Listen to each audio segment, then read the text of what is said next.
Bilyong-bilyong pisong halaga naman ng tulong ang ipinamahagi sa mga Dabawenyo sa bagong Pilipinas Serbisyo Fair ngayong araw.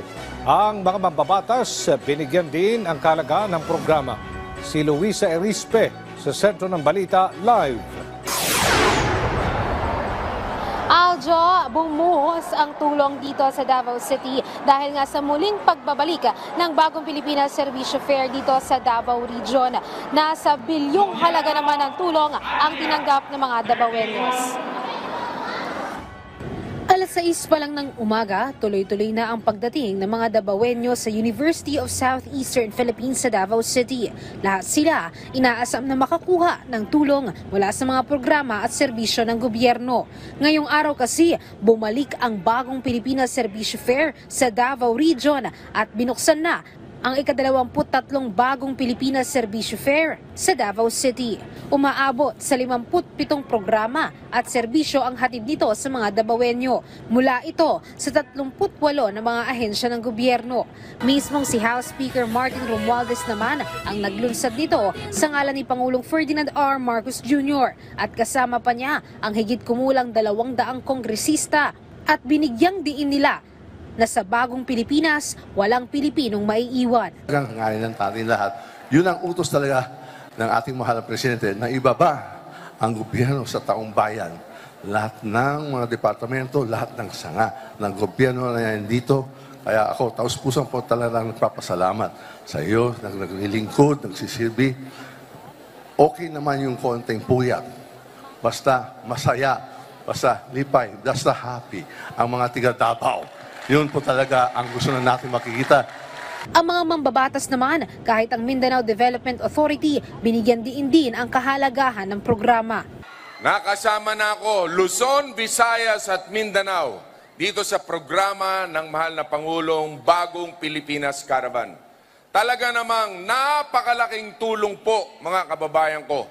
Kaya itong ginagawa ngayon ng ating mahal na Pangulo, hindi nating masasabi ito'y pamumulitika.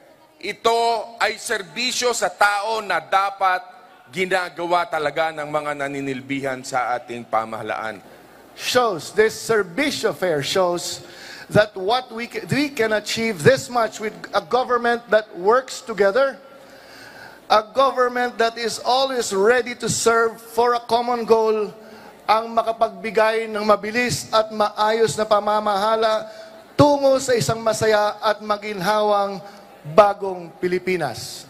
Sa bagong Pilipinas Serbisyo Fair sa Davao City, nagkakahalaga ng 1.2 billion pesos ang ipinamahaging tulong ng gobyerno. 1 billion dito ay cash assistance at 2 million naman para sa in-kind assistance. Ang mga in-kind assistance ay may medical assistance mula sa Department of Health, meron ding legal assistance mula sa Department of Justice at Department of Migrant Workers, at meron ding tulong ng Department of Agriculture at iba pang ahensya. Ang target naman na benepisyaryo sa BPSF sa Davao City ay nasa 250,000 na mga Dabawenyos.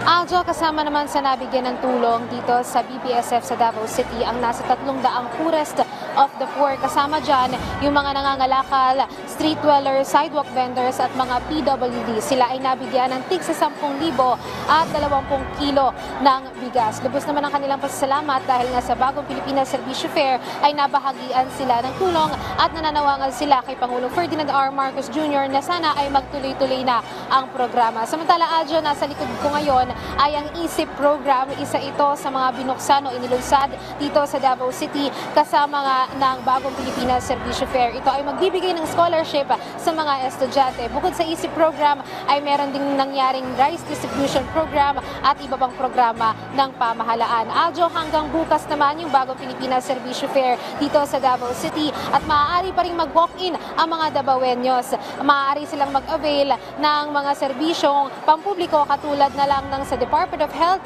na libreng konsulta at meron ding ibang konsultasyon na legal advice. Meron pumunta dito ang ating mga overseas Filipino workers at iba pang tulong mula naman sa iba't ibang ahensya ng gobyerno. Aljo. Maraming salamat, Luisa Erispe.